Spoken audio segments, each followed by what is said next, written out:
बलमुआ का सेजिया बिछावई। तो क्या? अरे वही यही जौन यही के कनेक्शन नहीं हरन से बर्बाद रहा था। यही के कनेक्शन शादी ब्याह हो जात है।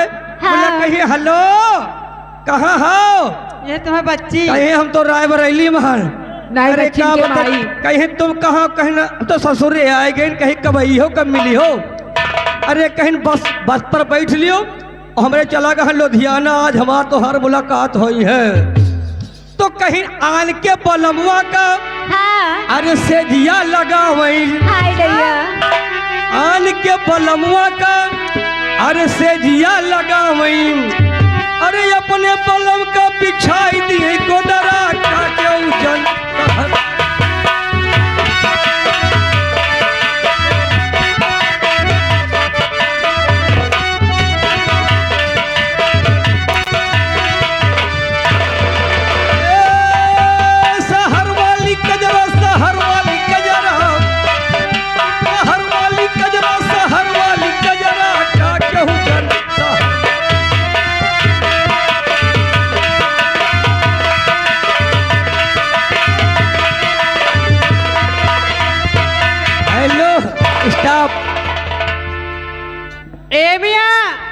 हाँ कहो जी। आपसे नमस्ते करती हूँ। नमस्ते नमस्ते। लेकिन ये बताइए बड़े दिनों बाद मुलाकात हुई। हाँ क्या बताइए ना कहाँ थे? अरे घर गृहस्थी में टाइम नहीं मिलते तो ये अखवा उड़ी है जो नहीं आए देखो कहे चोरवे आएगे राते में डाका पर गवा। अच्छा मोर बिट्टी का बताई सार के रात दिन जागत रात भर सारे गए जागी और दिन बात तरी के सोई। वही के बाद मेहरिया कहा है उठो दतुन मंजन कह लियो। न खाए के टाइम लागत है न पहुड़े के टाइम लागत है। संकट वही लाग रहा था कि मान लियो रात भर जाग के घर रखा है दिन में आवे घर पेल डाओ तो चलो कोई बात नहीं लेकिन होना क्या चाहिए? क्या हुए कि वही अरे जो कल ऊंचा हार में करके आई हो जी वही आज सही कह रहा है। तुम्हारे जो बाबूजी है ना हाँ वो कैसे मेरे साथ कर रहे थे सुना बताओ तभी। नहीं हमारे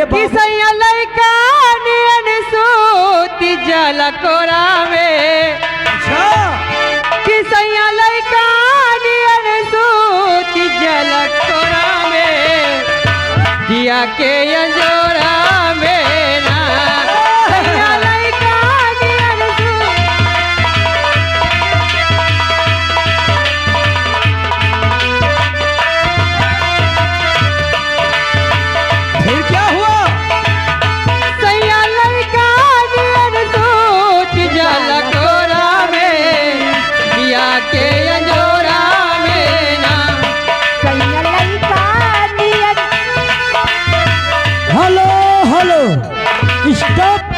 ये आगे नौ दुर्ग का श्री रामलीला समेत महमदपुर की ओर से हार्दिक स्वागत एवं मैं अभिनंदन करता हूं। श्री अरुण सिंह पे आवे रोज आचरा के ओढ़े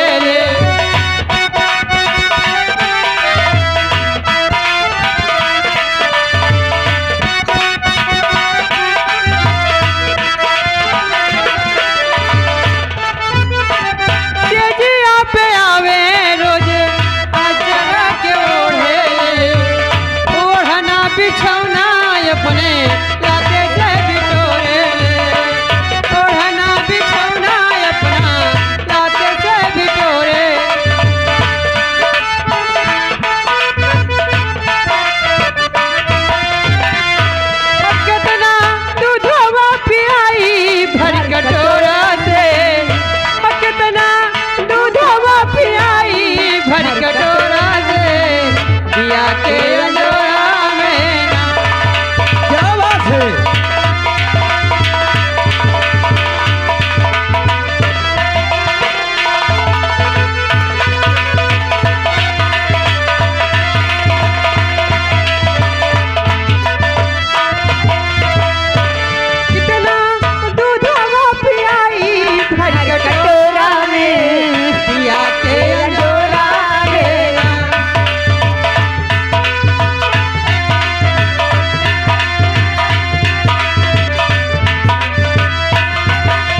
जलकोरा में दिया के अंजोरा में ना।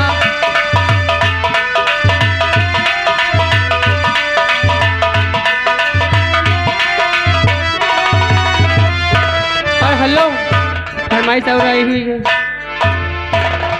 शुक्रिया है। क्या कहना चाहती हो? कहना है क्या?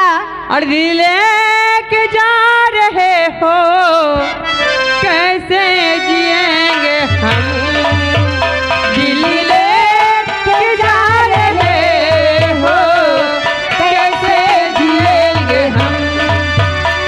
Hello hello stop stop